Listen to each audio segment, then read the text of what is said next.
بسم اللہ الرحمن الرحیم۔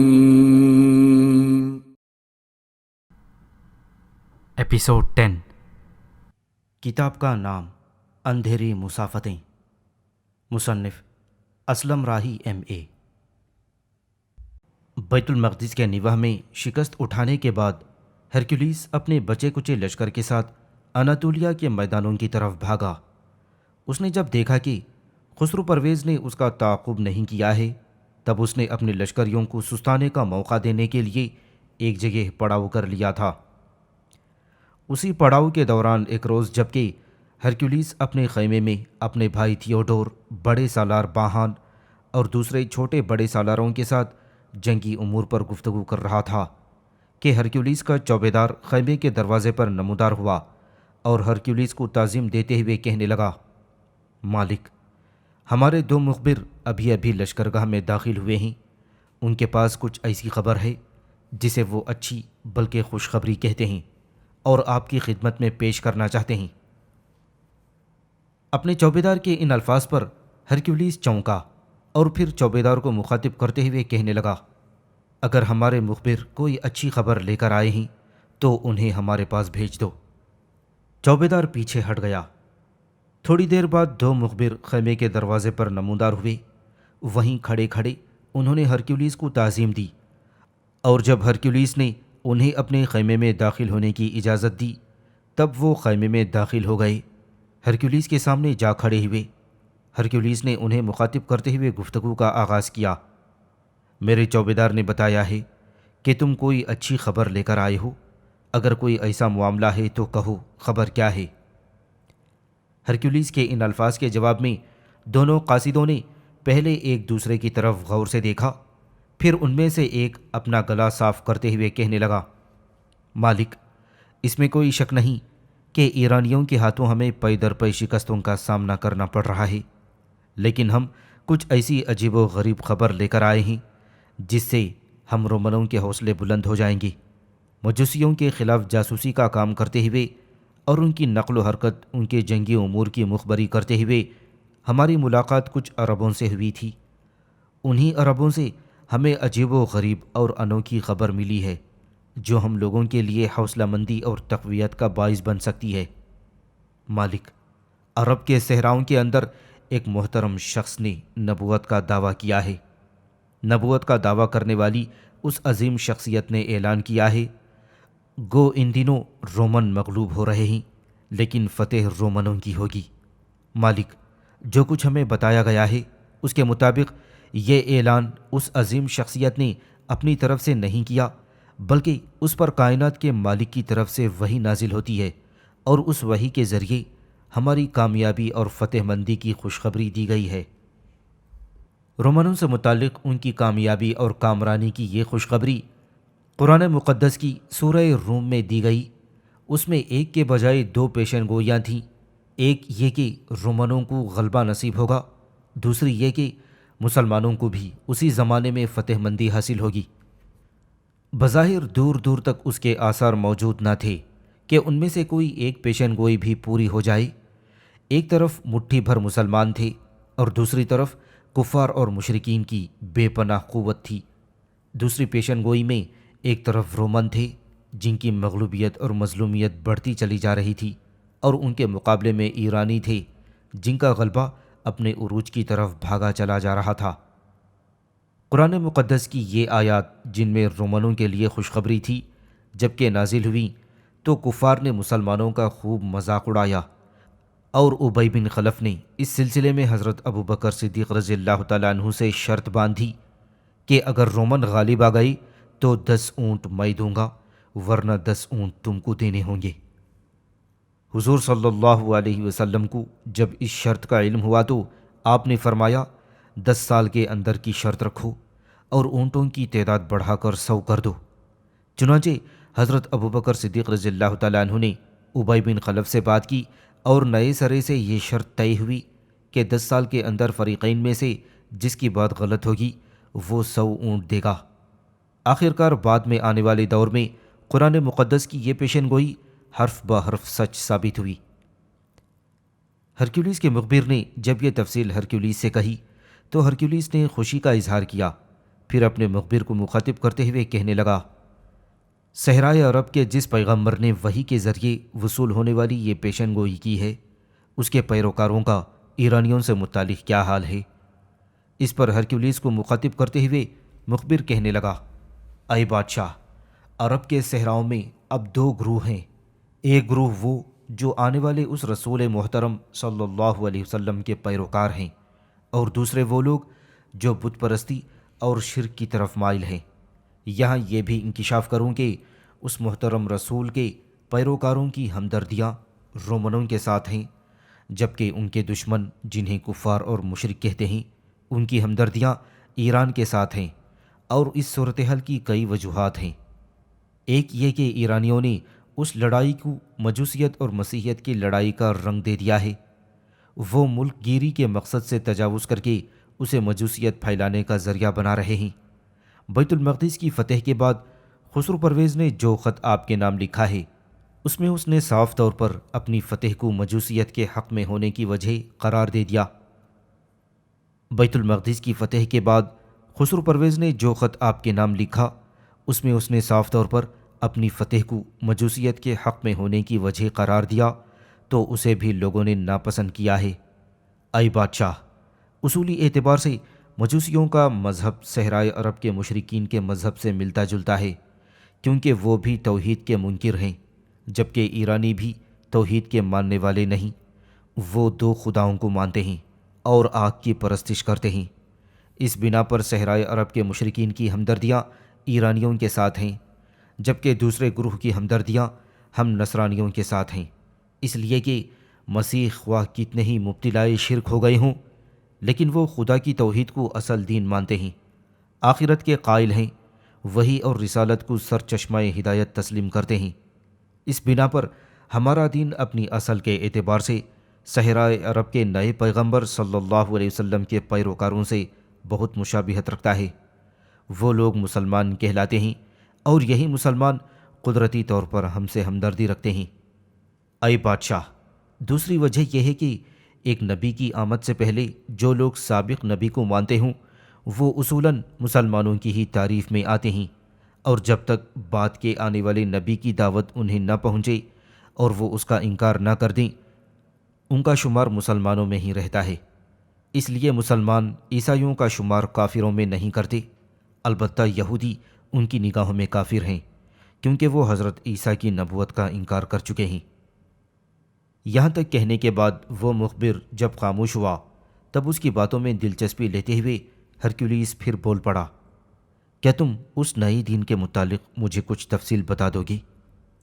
اس پر مخبر نے کچھ سوچا، پھر ہرکیولیس کو مخاطب کرتے ہوئے کہنے لگا، اے بادشاہ، عربوں سے ملنے کے بعد نئے دین سے متعلق جو معلومات ہم حاصل کر سکتے ہیں، ان کے مطابق اس دین کی بنیاد حق تعالیٰ کی وحدانیت پر ہے، جو ساری کائنات کا پیدا کرنے والا ہے۔ زمینوں آسمانوں اور جو کچھ اس میں ہے اسی کی مخلوق ہے۔ وہ سمجھتے ہیں کہ وہ قادر مطلق ہے، ہر چیز اس کے علم میں ہے، اور وہ ہر چیز پر غالب ہے۔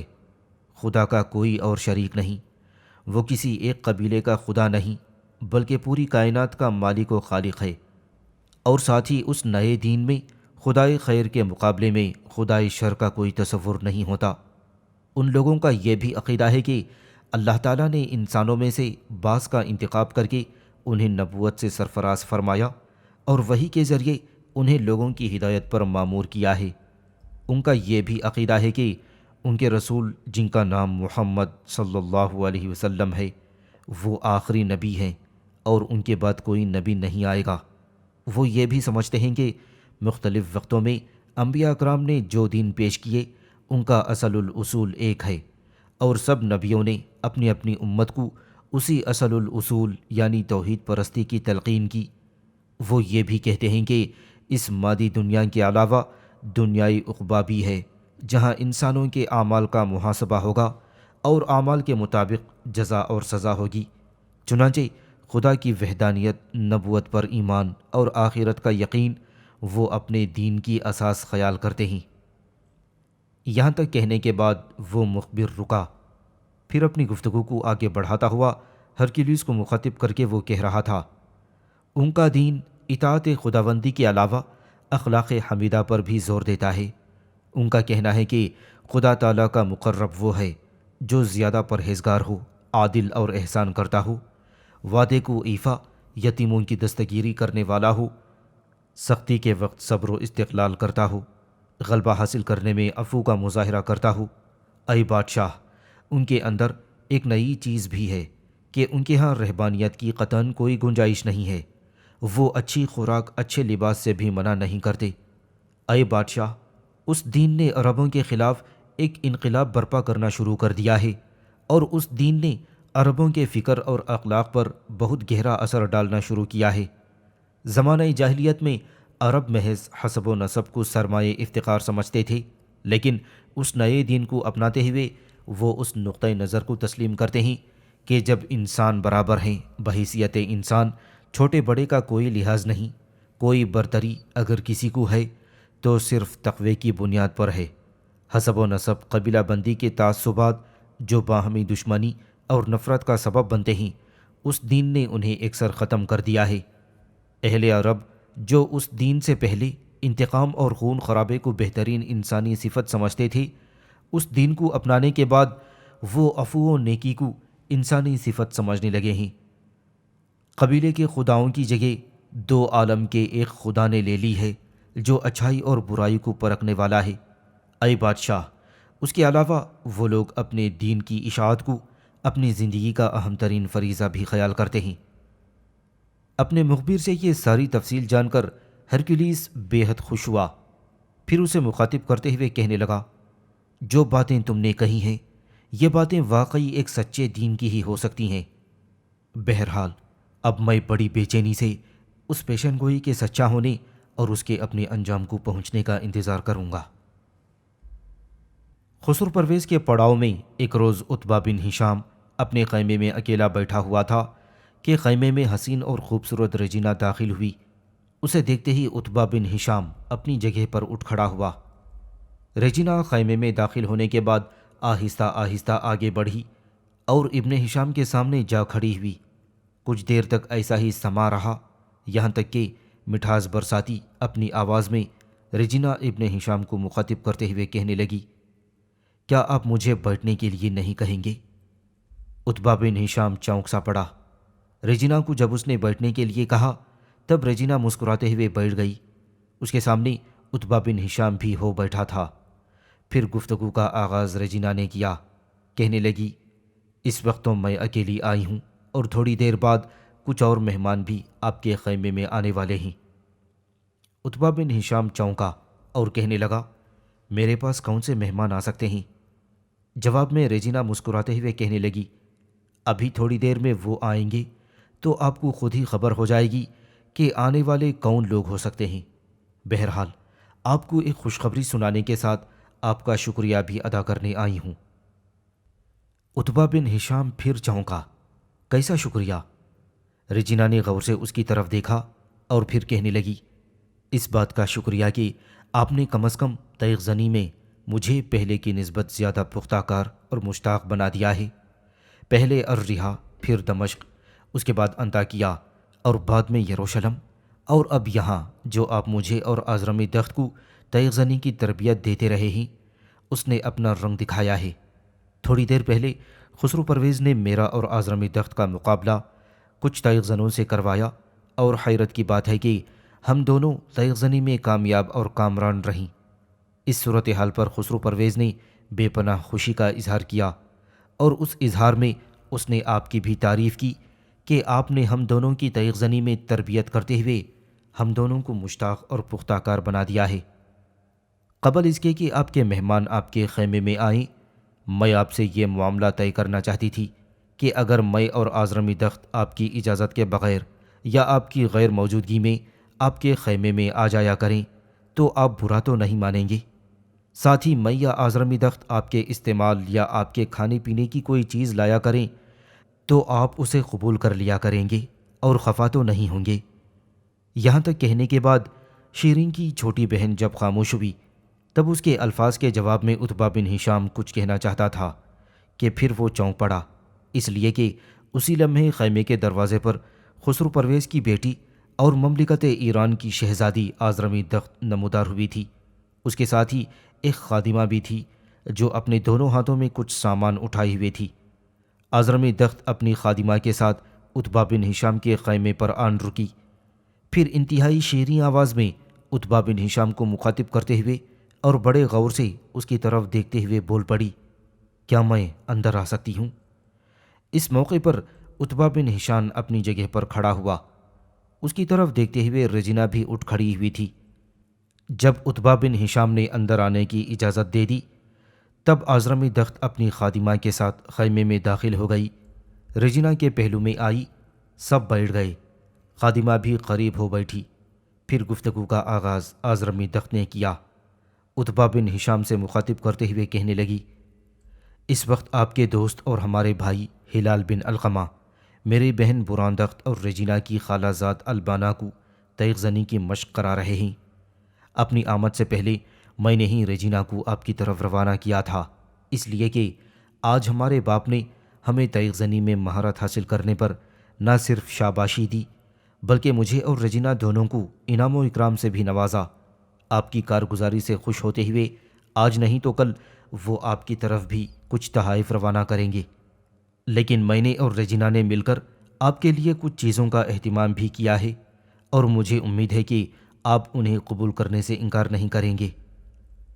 آزرمی دخت جب خاموش ہوئی تب عتبہ بن ہشام بڑی عاجزی اور انکساری سے کہنے لگا، خاتون، میں بڑا بے ضرر سا انسان ہوں۔ ہم لوگ صحرائے عرب کے رہنے والے لوگ ہیں، جہاں ضروریات زندگی بڑی مختصر ہوتی ہیں، اور اس کے علاوہ عتبہ بن ہشام اپنی بات مکمل نہ کر سکا، اس لیے کہ اس کی بات کاٹتے ہوئے آزرمی دخت بول پڑی، کوئی شخص بھی ضرورت کے بغیر نہیں ہے، اور پھر سب سے بڑی بات یہ ہے کہ اب آپ صحرائے عرب میں زندگی بسر نہیں کر رہے، ہمارے لشکر میں شامل ہیں۔ لشکر میں آپ کی اپنی ایک اچھی اور اعلیٰ حیثیت ہے، اور پھر سب سے بڑھ کر آپ کے ساتھ میرا اور رجینہ کا تعلق اور واسطہ ہے۔ اس تعلق اور واسطے کو فراموش نہیں کیا جا سکتا۔ اس بنا پر آپ کی ضروریات کا خیال رکھنا میرا اور رجینہ دونوں کا فرض بنتا ہے۔ ہم دونوں آپ سے تیغ زنی اور تیر اندازی میں بہت کچھ سیکھ رہی ہیں، لہٰذا اس ناطے کو سامنے رکھتے ہوئے میں اور رجینہ اگر آپ کی خدمت کرنا چاہیں تو مجھے امید ہے کہ آپ ہمارے ارادوں اور ہماری خواہشات کو رد نہیں کریں گے۔ اس کے ساتھ ہی آزرمی دخت نے آنکھوں ہی آنکھوں میں اپنے ساتھ آنے والے اپنی خادمہ کو اشارہ کیا اور جو سامان وہ لے کر آئی تھی وہ کھول کر دکھانے لگی۔ ان چیزوں میں عتبہ بن ہشام کے لیے لباس اور کھانے پینے کی انواع و اقسام کی اشیاء تھیں۔ عتبہ بن ہشام تھوڑی دیر تک ان چیزوں کا جائزہ لیتا رہا۔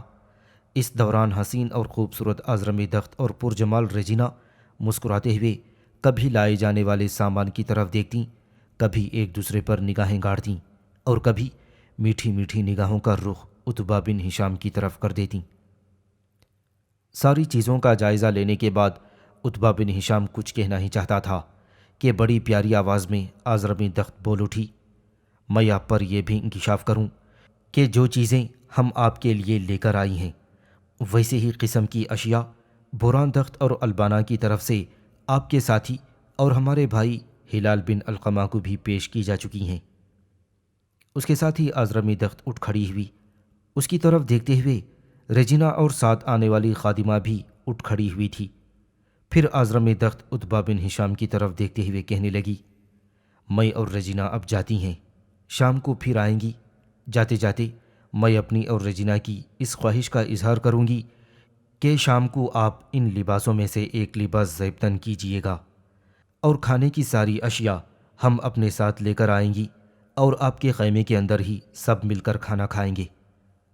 اس وقت تک عتبہ بن ہشام بھی اپنی جگہ پر اٹھ کھڑا ہوا تھا۔ آزرمی دخت کے ان الفاظ کا جواب دینا ہی چاہتا تھا کہ آزرمی دخت نے نگاہوں ہی نگاہوں میں رجینہ کو مخصوص اشارہ کیا، پھر دونوں مسکراتی ہوئی خادمہ کے ساتھ خیمے سے نکل گئی تھیں۔